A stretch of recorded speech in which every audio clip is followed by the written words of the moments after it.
Everyone, I'm back. Can I get a standing ovation? Neffer! How are you holding up? Feeling okay? She's fine. Boss is a pro. Yes, I'm fine. You will have seen the events of Rarir's life through my thoughts. It's now clear that he is just a regular nobody, driven by personal tragedy, as he said himself. I mostly agree. There's only so much we can know about him from his memories alone, but they did give us a clear glimpse into his life in Conria. However, I would not consider Rarir to be a nobody. He was deeply involved in the events of that era. Yet, when the catastrophe of a generation strikes, nobody is safe. Sounds to me like you're speaking in riddles again. Is this you urging me not to abandon the people of Nodcry in their hour of need? That's not what I meant. Although I do hope you choose to remain a part of the plan. Without you, the mission ahead will be all but impossible. Then try to remember that I respond better to the carrot than the stick. And I don't appreciate being bossed around. Now, as for you, Missy, you were excellent. You stuck to the rules of the ceremony and kept your mouth shut the entire time. Bravo. Cool. So, can you fill me in on the deets now? Most of what I saw went right over my head. Patience. You'll hear the whole story, don't you worry. But let's meet up with the others first. It will save me narrating it twice. Yehoda? Yes, boss. Let me get that door for ya. That's more like it. For a moment there, I was worried you'd forgotten about the first clause of your employment contract. Forgive my curiosity, but what does the first clause say? It says I gotta do the annoying stuff that boss is too lazy to do for herself. Like opening the door, pouring the tea, yada yada. Is that right? If something is in the contract, it's because she willingly agreed to it. Rest assured that the Curatorium abides by the very strictest of labor policies. You don't seriously think I'm cruel enough to treat her like my slave? In any case, I've hardly shied away from my share of the work today. Hope I don't catch Flintz and Varka lounging about in their chairs, enjoying a leisurely cup of tea. There's nothing I dislike more than other people enjoying themselves while I'm hard at work.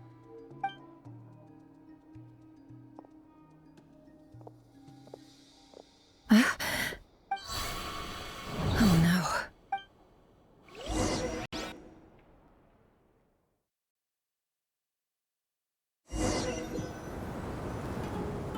Sorry to disturb you, but we seem to have run into some trouble. Evidently so. Don't worry, I'm not about to leave you to fend for yourselves. I'm not that kind of boss. And it would go against the Curatorium's labor policy. I'm sorry? What did you hear me say? I wasn't talking about labor policy. Wait, how long have I been standing here? Not long. You just appeared by the door a moment ago.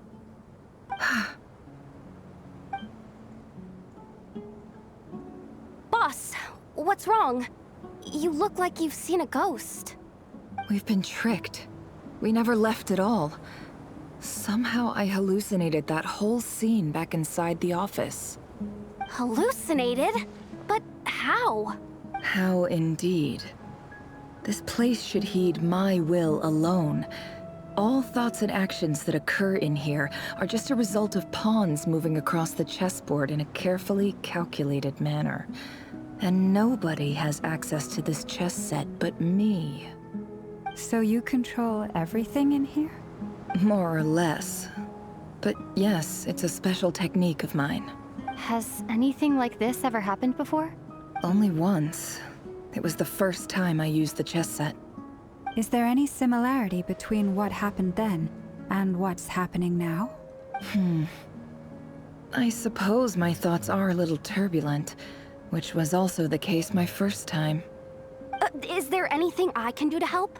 The first clause of your contract clearly states that I only need your help with things that I'm too lazy to do myself. Meaning, you're not feeling lazy right now? Meaning this is not something Yehuda can help with. The chess set is a personal treasure that I alone understand. I must be the one to find a— Boss, it's fine. Really. Let me do something useful. Oh, listen to you. Whatever would I do without you, Yehuda? What? Really? Yes, really. Where would I ever find another employee as obedient and servile as you? God forbid anything ever happens to you. Oh, okay. Well, anyway, I was thinking of fetching some water. There's gotta be a source around here somewhere. I suggest everyone finds someplace comfortable to take a rest. We gotta conserve our energy. Even though all this chess malarkey doesn't exist in a physical sense, mentally speaking, it's all real. And so is our tiredness and fatigue. You don't want to dismiss mental fatigue. Just because it isn't physical doesn't mean it's any less serious. But anyway, I got your backs, so don't worry about a thing. Don't I have the best employees? Jealous much? If we can find a suitable time, I'd love to borrow Yehuda for a day to help out at the Frost Moon Scions. Would you be amenable to that, Boss Neffer? Oh, Lama. Have I ever told you just how pretty you are? Beauty runs from the tips of your antlers to the depths of your imagination. Time to rally, everyone. Follow me. As we continue our journey, the same rules will apply. That means stay focused and no talking no matter what we encounter. And don't disturb the chess pieces. You have my word that I will get us all out of here.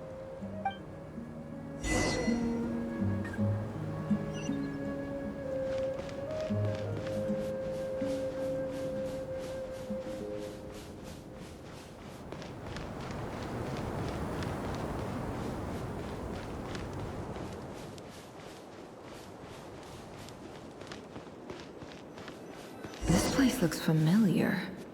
That's not a good sign. There's someone up ahead. I wasn't expecting visitors at this hour. Wait, is that? Oh, it's him. There you are! Sinue's been looking for you all day.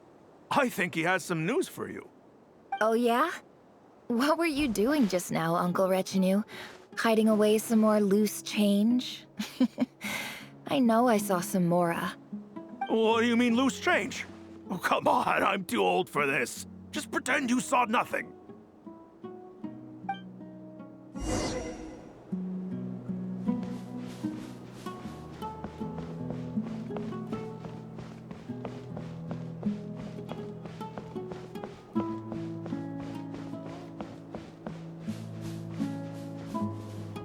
Hey, kid. Mind telling me what Sinuhe's been up to recently? I'm trying to get in his good books and I need a way in. Get in his good books? Why? What do you want with my dad, Uncle Apepi? I've written a new song. I was hoping to showcase it at the next festival, but I'll need his approval. A new song, huh? I'd love to stay and listen, but unfortunately, Uncle Retinue says my dad's looking for me. Well, there's plenty of time and I'm not going anywhere. See that pile of stones? I'll be sitting there warming up my vocal cords. Come find me when you're done. Pile of stones. Got it.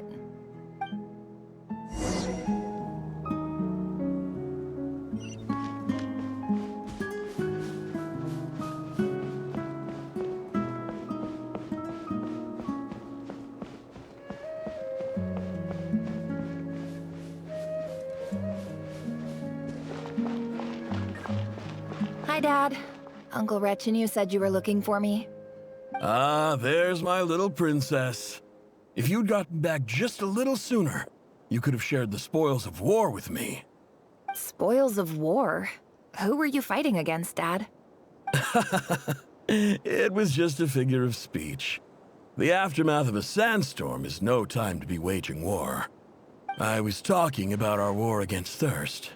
I went out to fix our water supply problem, and now I'm back. Which means... We have a well again. That's right.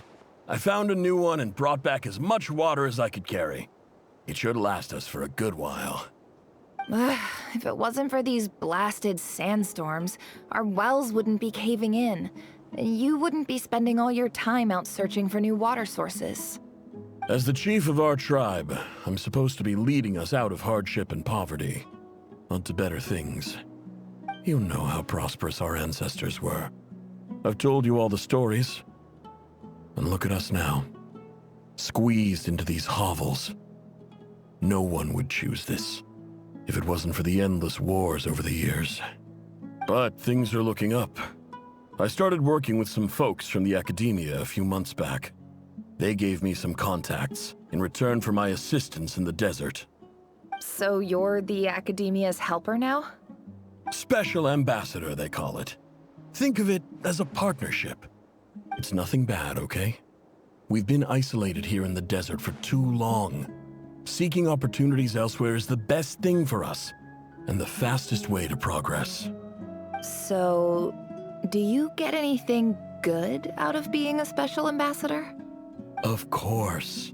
My luck's improving all the time. One day, I swear I'm gonna lead us out of this place. We'll find somewhere new. Somewhere better.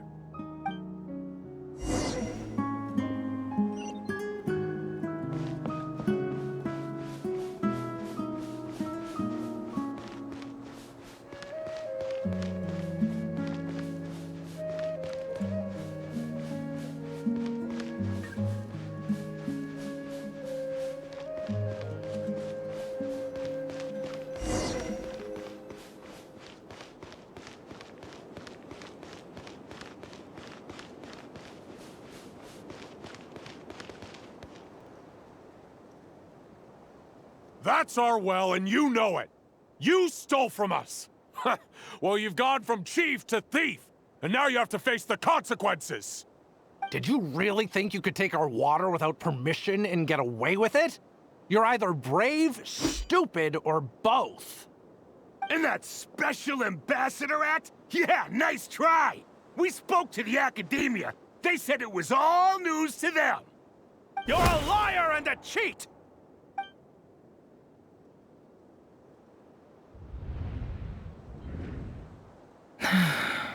I heard Yehuda gasp, but I don't blame her. Most people are terrified by the sight of blood. Corpses strewn across the ground. The wounds are clearly from scimitars and daggers. The desert dwellers' weapons of choice. There's a handwritten note on the ground. Let's see what it says. Halil, this is Sinuhe, chief of the Shimti tribe. Surely you remember me. I was the one who helped you and your colleagues avoid the quicksand in the desert. This is my second time writing to you. I assume my last letter must have gotten lost in the mail, as I didn't receive a reply. I hope this one makes it to you safely. I'm writing to you because I need some help. That sandstorm the other day completely blocked up our well, forcing me to look for another water source in Iab and Unut territory. It was a matter of survival. Praise the gods. The well of the Iab tribe was intact. It was my last resort. I drew what water I could and left, but not without being spotted. I fear they will retaliate. You told me to write to you if I ever needed help. You said you'd be my ally in the academia. I urgently need you to formally recognize my title of Special Ambassador and send some of your people to assist me for a few days. It's the only way I can convince them that this was the Academia's decision and prevent them from retaliating. This is an emergency. Please send help as soon as possible. Looks like this letter never got sent. The writer died a grisly death, and the letter was trampled into the ground. It's badly defaced. Some parts are barely legible. What a ridiculous lie the surviving Shimti tell. Their whole village was butchered over a sip of water.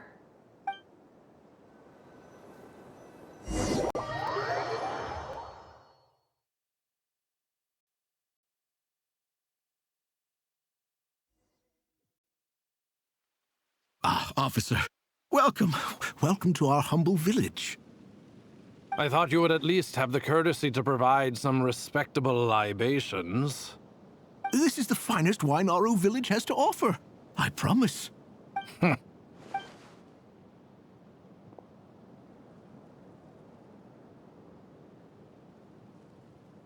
The Academia has agreed to reserve a single space for a candidate from your village. But I remain skeptical of this entire endeavor. I highly doubt anyone in this desert possesses serious academic potential. Please, have faith. If not in us, then in our god. The child we found shows great promise. I beg you, take her away from this place. Give her a chance. Don't let her talent go to waste. I don't recognize her. New arrival? She showed up here a few days ago and we took her in. She's a really bright kid. Please help. I'm begging you. So, where are you from? Nowhere special. What about the rest of your family? How many of you are there? Just the one. It's only you? Correct. So, no brothers, no sisters, no mother or father? Any who have slept on a bed of sand, I call my brothers and my sisters. Apart from that, I have no family. All right. Get over here. Sign your name on the form.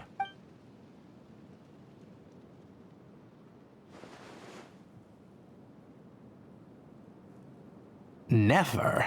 You're rather fair-skinned for a desert dweller.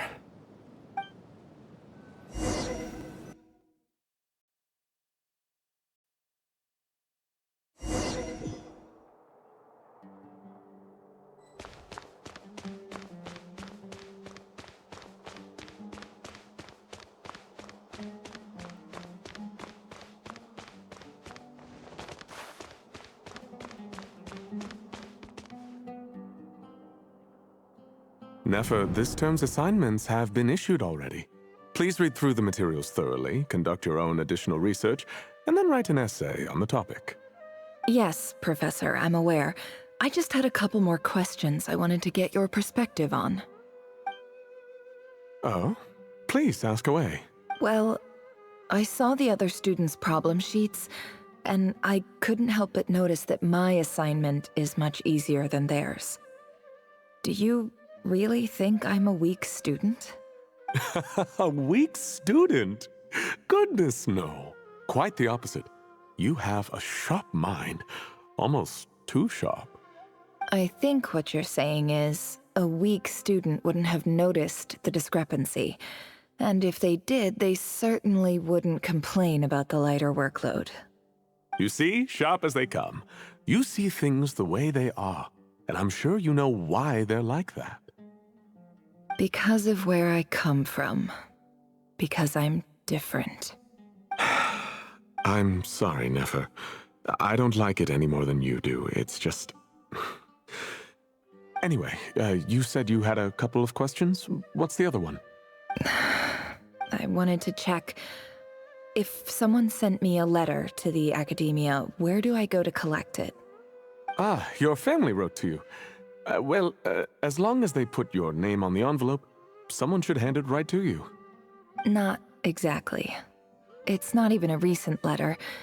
I was just curious where the mail would end up if no one collects it. The House of Dana, I expect. I know there's a box for unclaimed mail somewhere in there, probably sitting on a shelf. Whatever you're looking for, that'd be the place to start. Okay, got it. Thank you, Professor. Oh, don't mention it. Honestly, I feel like I failed you. I'm supposed to be your teacher, but I haven't taught you anything. Hey, don't say that. You're a great teacher, and you do your best for all your students. But the rules are the rules. You're not allowed to teach students like me. It's not just the Academia either.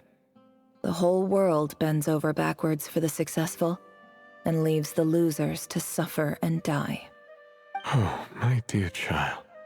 Don't tell me you've given up on life already. I haven't. I just think that if you want to make it in this world, you have to find a way to become successful.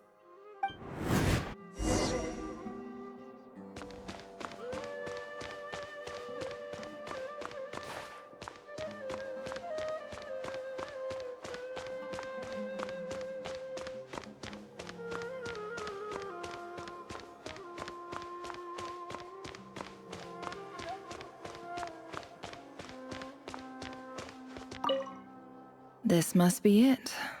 A big cardboard box full of unclaimed mail. And probably some letters that ended up here by mistake, too. Let's take a look.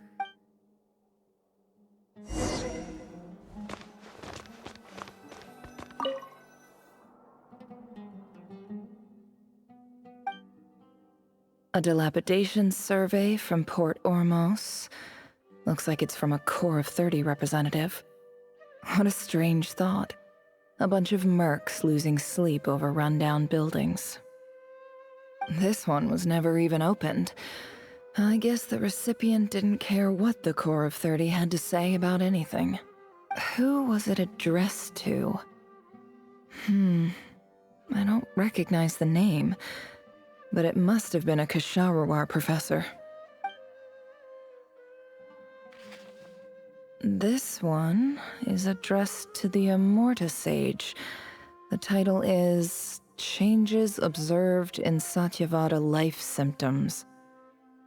Why do all these letters read like full-blown dissertations? Guided by the incense, we became lost somewhere in the forest.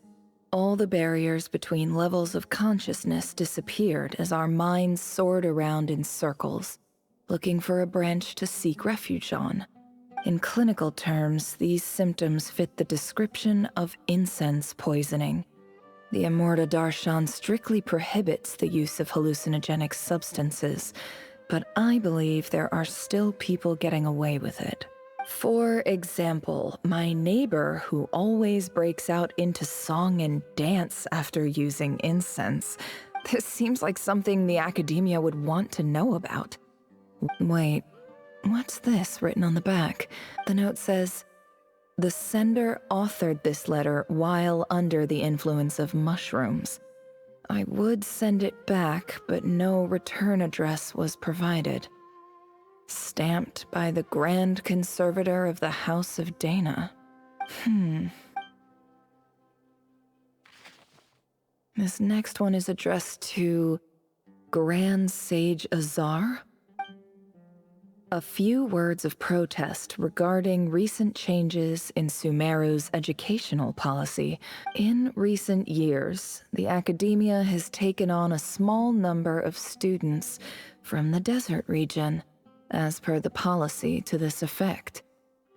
However, it appears to me that these students have not, in fact, been provided with educational opportunities that are, in any meaningful sense, equal to those enjoyed by their peers.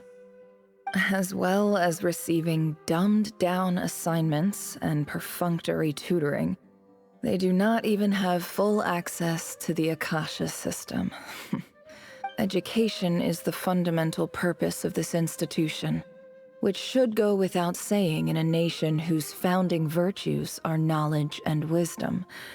I ask you, is the lip service we pay to the policy of education for desert students truly the standard of pedagogy to which the academia aspires?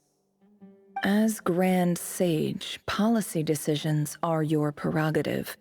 But do not forget your roots. You and I were once students too, as was everyone else in this institution. I do hope you will give some serious attention to this matter. I encourage you to discuss issues like this with myself and others, and listen to some alternative opinions. Great letter. Shame it didn't get to where it needed to go. And the sender is... Sage Cyrus of Spantamad. I didn't realize anyone else even knew how bad students like me have it in this place. So this is where letters from the Sage of Spantamad end up? Nice one, Grand Sage. Really enlightened leadership. Whatever. This isn't what I came here for. Moving on. I'm not exactly holding out hope that a letter sent from the desert would even make it here.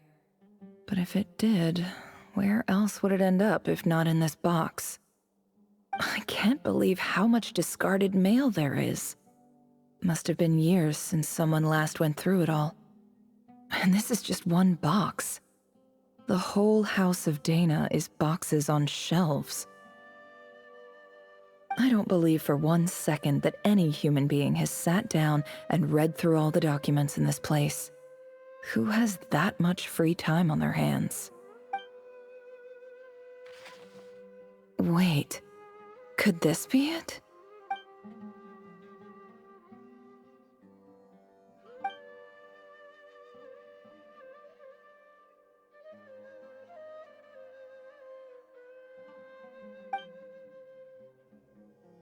Greetings, Halil.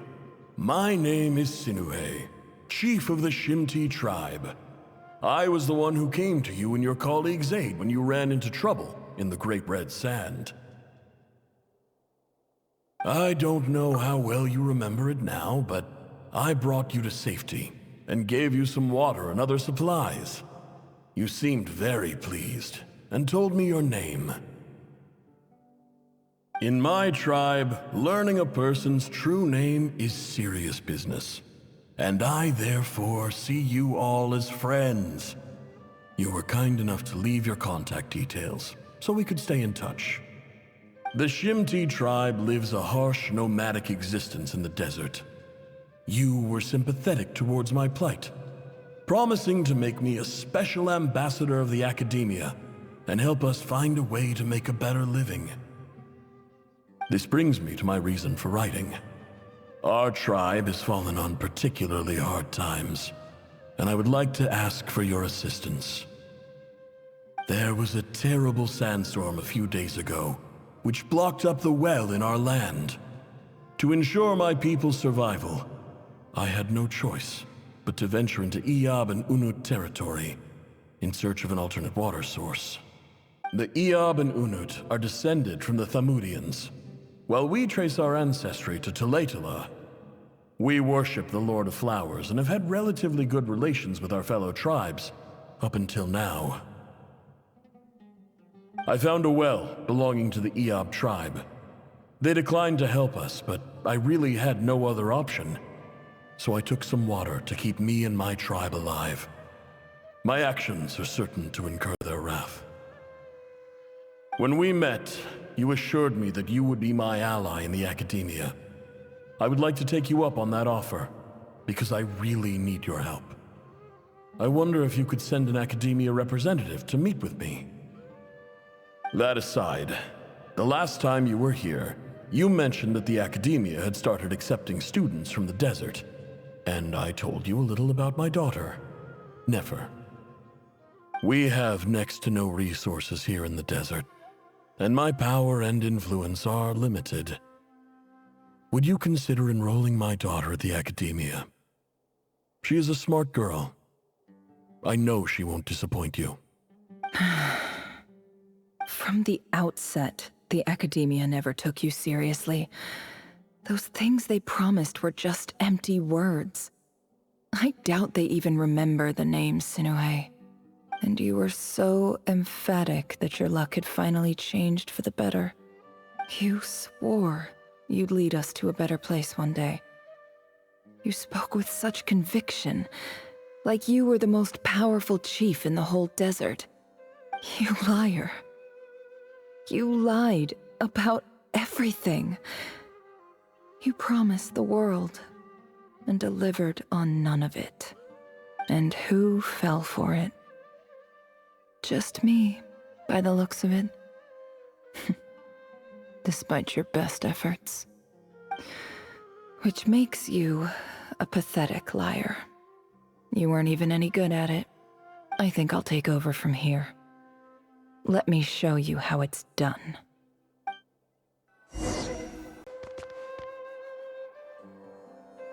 I just came to say goodbye. Thanks for everything you've done for me in my time here. Neffer? You packed your bags. Where are you going? I'm quitting. Something's come up in my hometown. Gonna head back and deal with it. Huh? But this was a hard-won opportunity for you. You know that better than I do. It was, but it doesn't matter. I have more important things to deal with and they can't wait. Oh, and I didn't want to overfill my bags, so I left some incense on your desk. What's wrong? I thought you liked incense. Although, I did read somewhere in the House of Dana that it has hallucinogenic effects. Don't use it all at once. Isn't this the stuff you brought from your hometown? You're just letting me have it? But you said it's a rare and valuable commodity. Yeah, about that. I lied. It's not rare at all. There's this bunch of ruins near my hometown that are practically overgrown with this plant. It's not worth much. Keep it, it's fine. But Neffer... All right, that's all from me. You take care.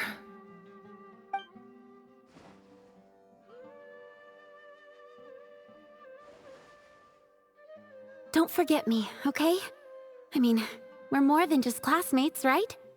We're friends. Yeah, I'll remember you. I lied again.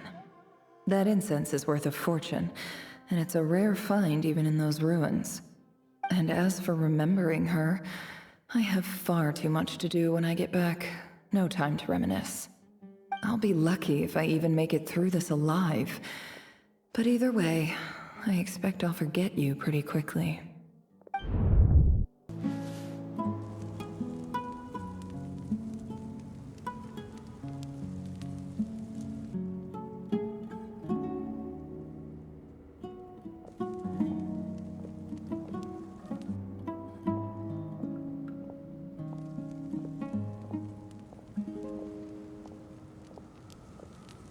It's a pleasure to meet you, Mr. Arif.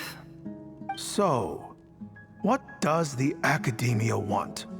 Since they've sent their special ambassador, I assume there's a big business deal to be made.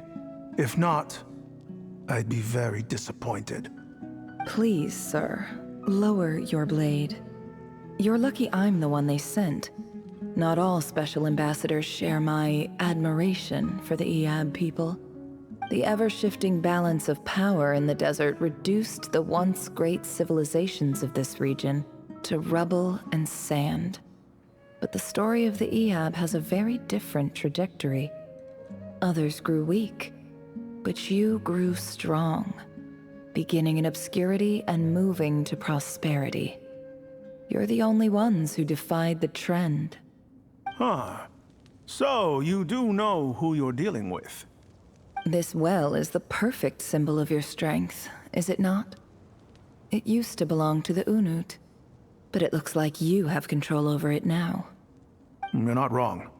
But I'm sure you didn't come all this way just to flatter us. Of course not. I came to bring you some very good news. Some information that recently came to light, which might just be your ticket to freedom. Records uncovered by the Vahumana Darshan show that a certain well currently under Iab control is built on top of some ancient ruins. These ruins are of great archaeological interest to the Academia. I checked the map carefully on my way over here, and I'm confident that this is the well in question. The Academia is offering 50 million mora in return for excavation rights. 50 million? No, wait. If these ruins are as important as you say, 50 million's a little low, don't you think? Don't get greedy, Iab. We know far more than you think. We know that you seized this well by force. Wasn't that the first step in your rise to power? To drive away the Unut and steal their water supply? So what if it was?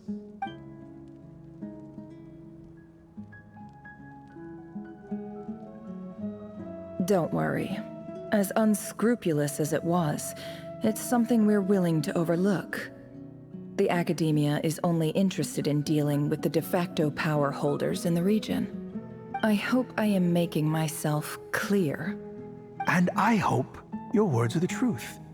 If I find out the Academia is trying to play me, I'll hunt down every one of your people and make you watch as I cut their heads off one by one.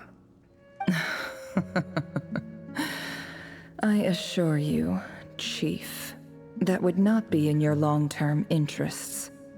You don't want to make an enemy of the academia. You see how I'm dressed, don't you? I appreciate that you've never been to the rainforest, but surely even you recognize an ambassador's attire when you see it. And what does a barbarian like you have to lose anyway? You really think the Sumeru Academia would bother to come all this way just to lie to you? We have more important things to worry about. All right, I take your point. The Academia is the highest authority in the land. I'm sure you're trustworthy people. In that case, we have a deal. We will sell you the excavation rights. I'd like to thank you, Ambassador. This is good news indeed. Excellent news. In fact, it calls for a celebration. Would you do us the honor of staying a while and enjoying some Eab hospitality? Gladly. I am partial to wine myself, and I trust you are as well. So let's indulge in a few drinks together, in celebration of this momentous occasion.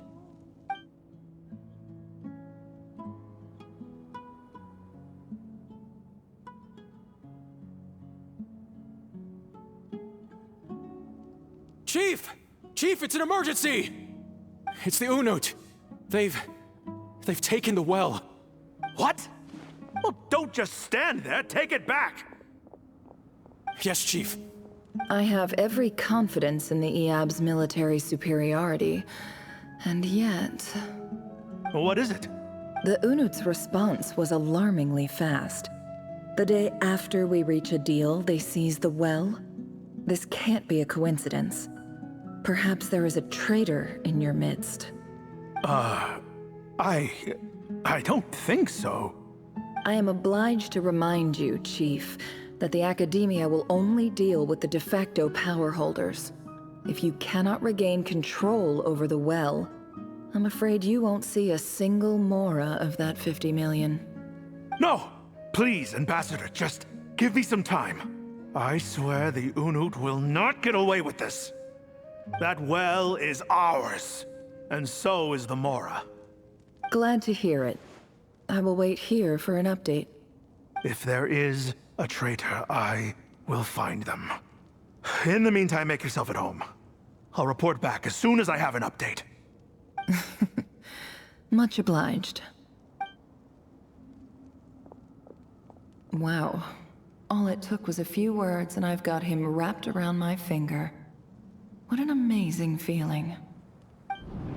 So, in summary, Ambassador, the Academia would rather negotiate with our tribe instead of the Eab, yes? The Eab are ruthless murderers who don't listen to reason. And now they have the gall to interfere in our research projects in the desert region. So let me ask you, Chief.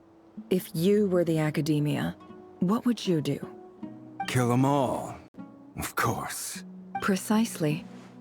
The Academia does not tolerate those who stand in our way. The Eab have held back our academic pursuits for too long, and our patience is wearing thin. At the same time, there is simply no way that the Academia can be seen to be intervening in desert affairs. I'm sure you understand where I'm coming from. We have our own rules out here. If the rainforest dwellers raised arms against a desert tribe, it'd start a bloody war. Right. We can't confront them ourselves, but we can support their enemies.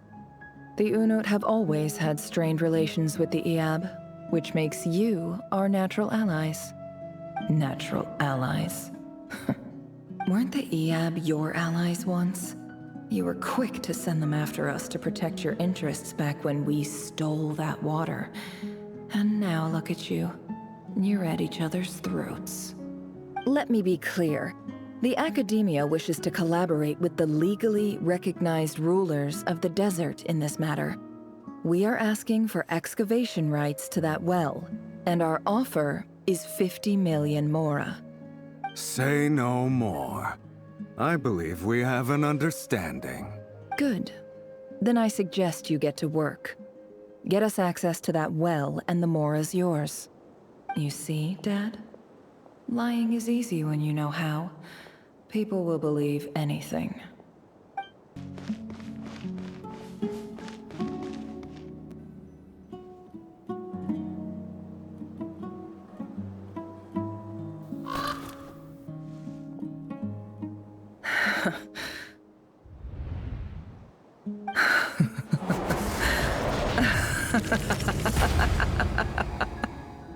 Look at yourselves.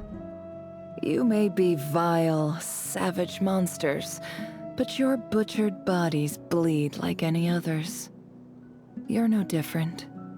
You're nothing special at all. The monsters who destroyed my home, they're just ordinary, petty human beings. What a joke. I think we're even now. Maybe I've even done the desert a favor. It's a better place without all these people around. Oh, Sinuhe, my gullible fool of a father. Perhaps if you'd been as ruthless as I was today, our tribespeople would still be alive. In this dog-eat-dog world, a chief needs to be tough to survive. But you couldn't do what had to be done. So I did it for you. Neffer, it's okay. All of this is in the past now. I believe I remember you promising to remain silent. Yeah, but even so... Yehuda, is there anything you can do to ease the tension? Alright, time for a sharp turn onto a completely different topic. So, anyway, that's enough of that. When are we getting out of this place? Feels like we've been walking forever. I'm getting pretty tired. Oh, Alma, you tired? Yes. If we can find somewhere to sit down, I could certainly do with a rest. It's not far now. There should be a temple just up ahead. Yes. Really? A temple? That's where this story ends? I guess that's how things go in the desert. Desert dwellers can never escape their destiny. Or so everyone says.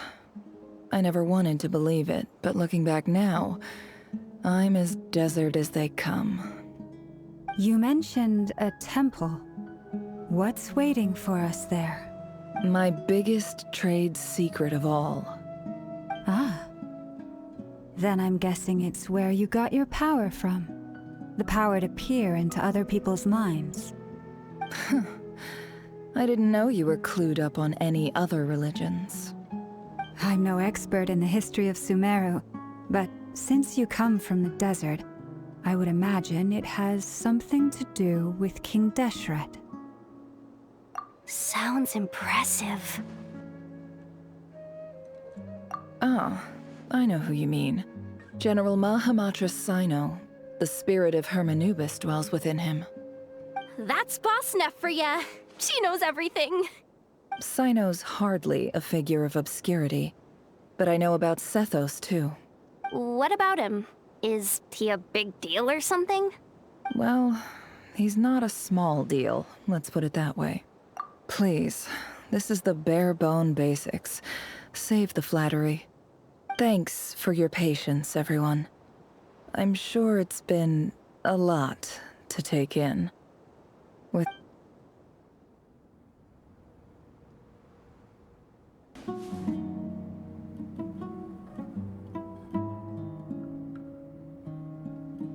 Uh-oh. Uh-oh. Uh-oh. I'm totally out of my depth here. I don't have anything to add about any of this stuff. Like, look at that statue, for instance. I want to do the whole name-dropping, this girl knows her stuff thing too, but I've never seen anything like it before. A statue with the head of a bird. That's Thoth, the Ibis King, one of the 7 pillars of King Deshret. The legends say that he, the Crocodile King, and the Goat King were the 3 retainers of King Deshret. Let's take a look.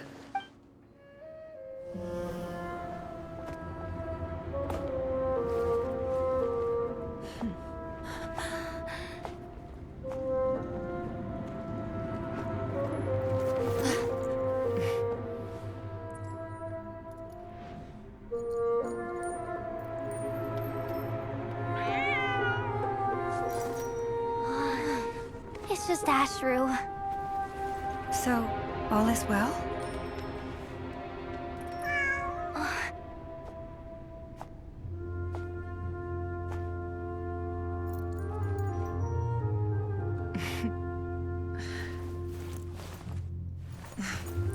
Typically speaking, at this point, the world disintegrates. Then we find ourselves back in the outside world. Besides, these are my memories. There's nothing to fear. You're sure? Of course. It's almost over.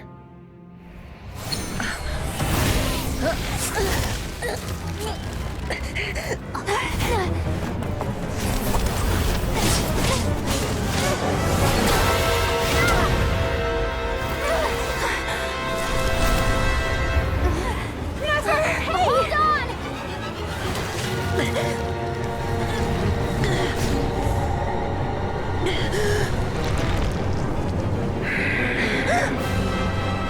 Knowing too much is always a death sentence.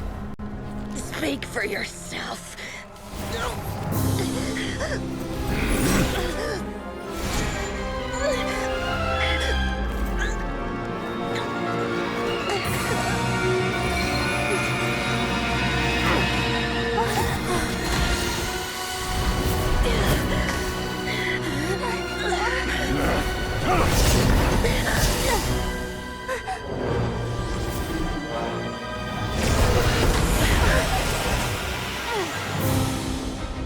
How repulsive.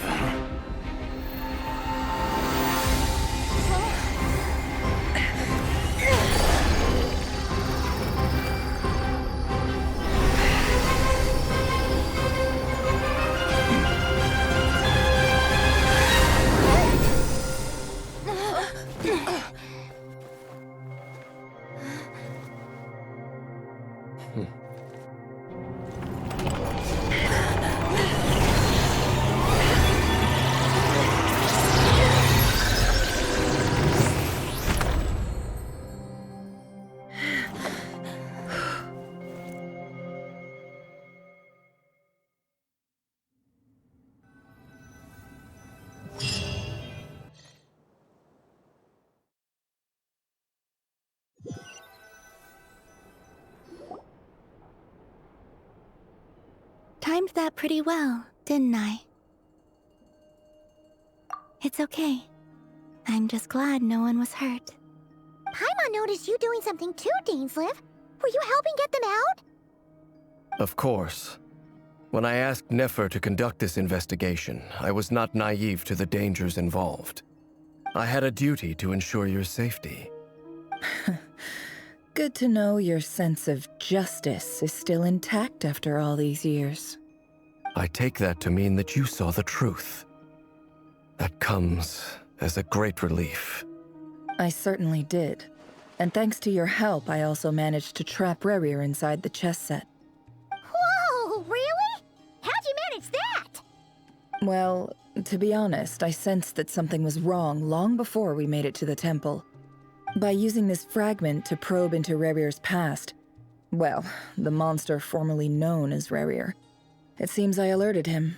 I was tracking him, then he caught on and started tracking me too. Can't say I'm surprised. But how did he track you through your thoughts alone? That shouldn't be possible. Rerir was a secret agent who reported directly to the Vinster King. He is an expert at finding a trail and hunting down his pursuers. No wonder. He infiltrated the chess set, read my thoughts, and built a new virtual chess set inside of it. That's why we weren't able to leave at first. Speaking of your chess set, it's quite a remarkable item. Would I be right in thinking you have some connection to King Deshret? You overestimate me. I only have a connection with one of his underlings, the Ibis King. You all saw how this came to be. A long time ago, the Eab massacred my tribe, the Shimti, in our home village. A few years later, I enrolled in the academia, where some new information came to light. The Unut and the Eab fought a bitter battle over the rights to a well all for the sake of a non-existent 50 million Mora. The Eab ultimately won that confrontation, but their victory came at the cost of almost every warrior in the tribe. The final blow to the Eab came at the victory feast, when an Unut assassin beheaded their chief right before my eyes. The remaining Eab fled and have been scattered to the winds ever since. Having gotten my revenge, I returned to my hometown, where to my surprise, the nearby temple was still standing. There it was, seemingly immune to the relentless hostility of the desert, while my tribal home lay in ruins. As I stood there gazing at the temple, I noticed a cat just outside. This cat, as it turned out, was home to the spirit of the Ibis King. He led me to a gate deep inside the temple, and there he made a deal with me. This chess set is my gift from the Ibis King. The chessboard within is made to the same specifications as the one in the mausoleum of King Deshret, and represents his power of piercing analysis. With this chessboard in its container, I gained a certain ability to perceive hidden secrets. Now, you could conclude that the Ibis King simply wanted to give the people of this world the power to seek the truth, but I don't believe that's the full story. Every god plays favorites. Their hearts are as fickle as any human's, full of secrets, perversions, egotistical tendencies. But precious few gods are willing to admit this. It is the same with all powerful forces, including fate itself. Their gaze falls preferentially upon a select few. As you rightly point out, this is an act of favoritism. If you're alluding to the Abyss, then yes, I agree. Gather the others. It's time to share everything I've learned.